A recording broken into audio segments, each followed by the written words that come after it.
Good morning, ladies and gentlemen. Thomas Murray is my name. I'm a 2023 Nuffield Scholar. I'm an agronomist with O'Shea Farms in Piltown, County Kilkenny. We supply 2 leading supermarkets in the country with potatoes and carrots. And my role within that is I look after just over 2,000 acres of potatoes and carrots. That involves agronomy and advising and consulting 30 growers from seed to pack house. My main role is to increase net yields with growers. If we increase net yields with growers, they become more profitable and more sustainable, and the pack house runs more efficient. I'm right at the cold face of the industry, and I get to see all the opportunities and threats firsthand. I often think I should have done a degree in psychology, not agronomy, but it's an industry that I'm passionate about. This is why I chose my study topic, the future of potato and vegetable production in Ireland, what next? So, to set the scene, we are the industry that's forgotten about, and here's why. Profitability and sustainability have never been more important than what we do. Both of these go hand in hand. We have to be profitable before we're sustainable. EU directives and the loss of plant protection products with no alternatives has hit us hard. We're being nearly forced to grow organic produce at commercial prices, and we're looked upon as a loss leader in supermarkets. Market research shows that if consumers have fresh produce in their shop, they spend more in the supermarket. Every supermarket you walk into, you're met with fresh produce straight away. We have no independent research in this country. It's coming from the UK and Europe.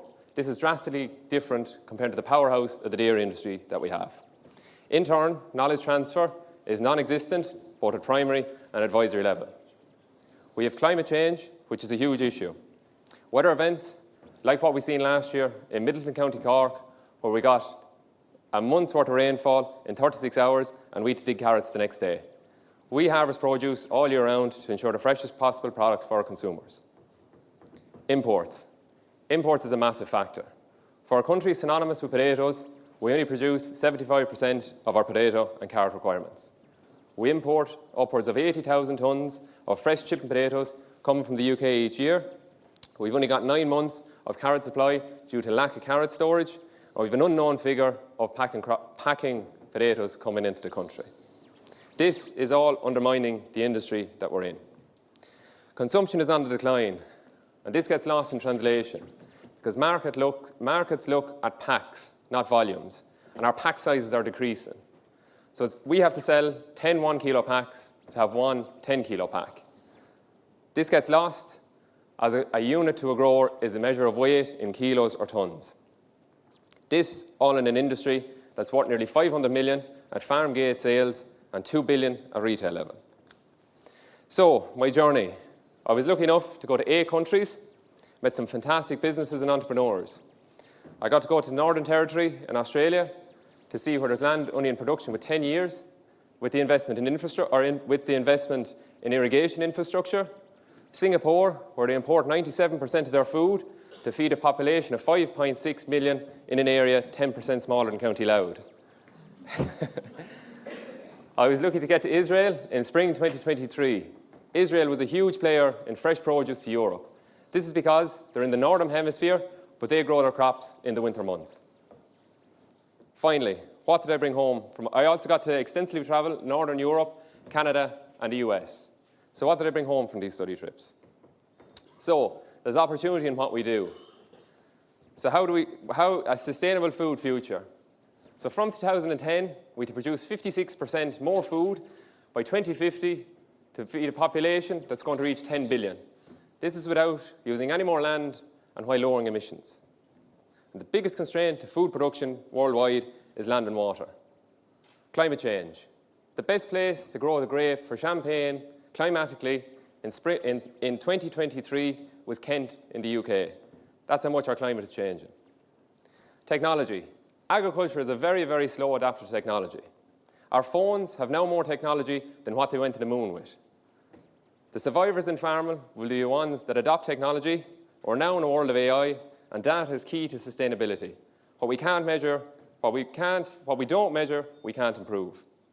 Once you step outside of Europe, there's one agenda: feed the world. Potatoes and vegetables have the smallest area of land use per kilo of food produced. We've already proven that in this country, we've world record yields for potatoes.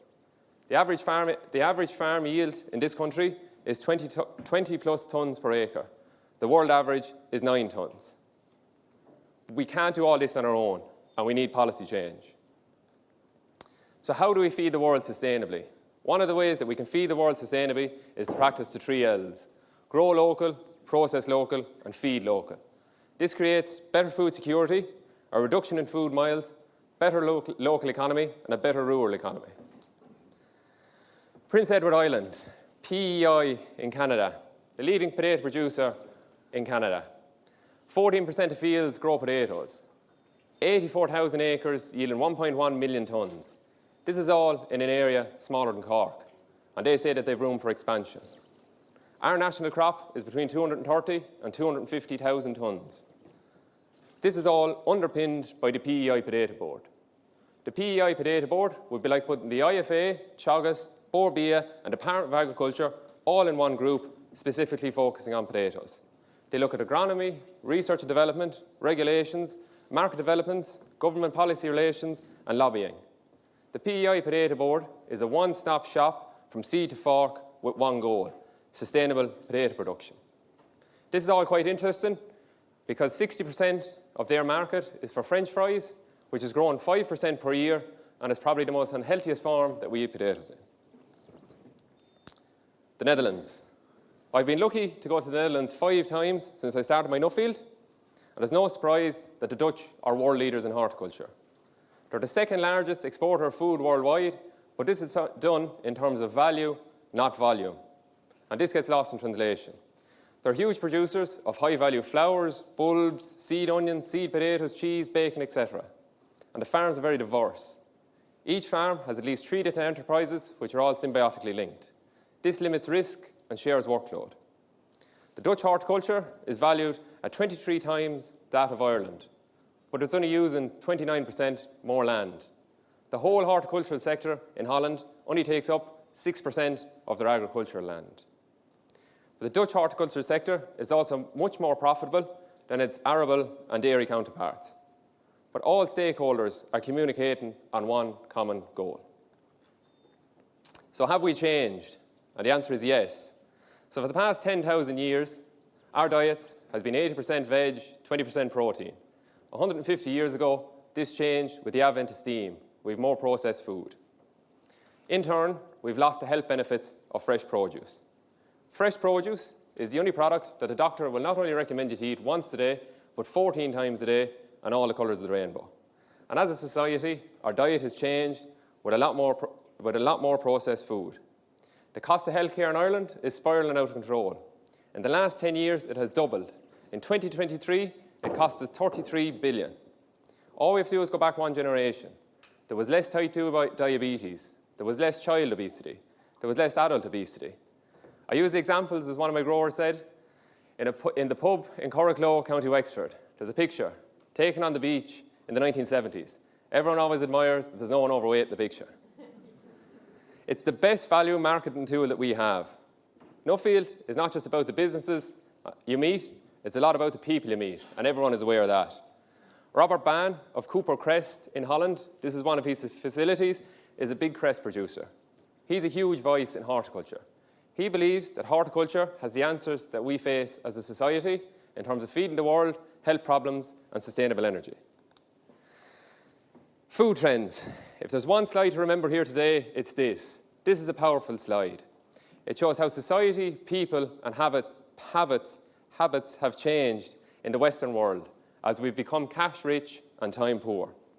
In 1955, the average person spent 22 hours a week in the kitchen. In 2023, they're spending 3 hours a week in the kitchen. And this is what people consistently pay for. A bottle of water is 60 cents in a supermarket. It's 3 euros in the airport. It's free if we bring it from home, but we'll still pay for it. Another example is air fryers. Just scroll down to... Yeah. Another example is air fryers. No, sorry. Yeah. Is air fryers. We didn't know what an air fryer was 5 years ago. Now we're experts in all things ninja. Our main competitors for potatoes as a carbohydrate is rice and pasta. Rice and pasta have always been more convenient. We now have salad and baby potatoes that's as convenient, versatile, and as healthy, a lot more healthier as a complex carb. And industry needs to adopt this to drive consumption forward. So, my low-hanging vegetables. Primary producers need longer-term contracts for risk sharing. Primary production and fresh produce has always one-year contracts. This is not sustainable. The investment that's required in some of this stuff is upwards of €1 million. If you went to a financing company with a business plan for 1 year, they're going to laugh at you. We're producing a lot of high-value crops with huge outlay of planting, and then we're completely weather-dependent. We need new varieties. We're growing the same variety of carrots since the 1980s, with no replacement and gene editing still looking 10 years away. This is all while we lose plant protection products out of the toolbox every year. We need to reduce the length of supply chains. There's too many mouths at the trough with a no-risk margin, what I like to call a no-risk margin, in an industry that already has below-cost production. We need all stakeholders in the room. However, there's a lot of stakeholders that haven't enough skin in the game anymore, but we need us all working together for one goal, and this is a big part of the jigsaw. None of this can be done without policy. Policy is crucial, whether it be from primary production to consumption. Shoes on the carpet need to liaise with boots on the ground to get the correct policies in place now. An example of this would be government-procured contracts that have no criteria for Irish produce whatsoever. You go into any restaurant in the country, we've done a fantastic job marketing our meat. Every menu has 100% Irish meat on it. There's not one thing about the vegetables. There's a huge opportunity here in all this to reduce our imports. If we reduce our imports, we lower our food miles, we have a smaller carbon footprint, and this is a real low-hanging vegetable, but it will take all stakeholders. Borbia.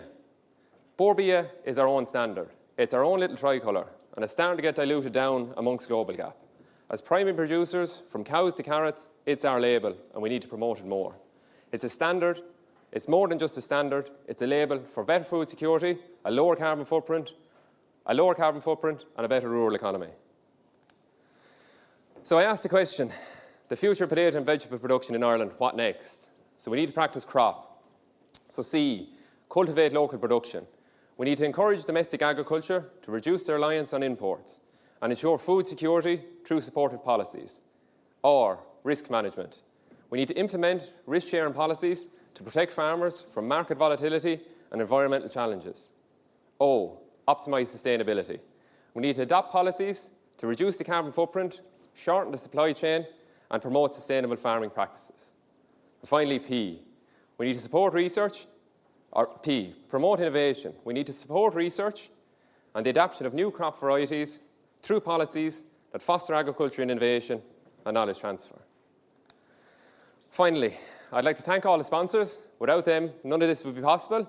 Joe and Catherine for their help throughout the year, my mentor Mary Webb, T.J. O'Shea and James O'Shea, my employers, for letting me take this opportunity, my family, and lastly but not least, my wife of 3 weeks, Alison, who's been very accommodating because we had to postpone the honeymoon until this was done. Thanks very much.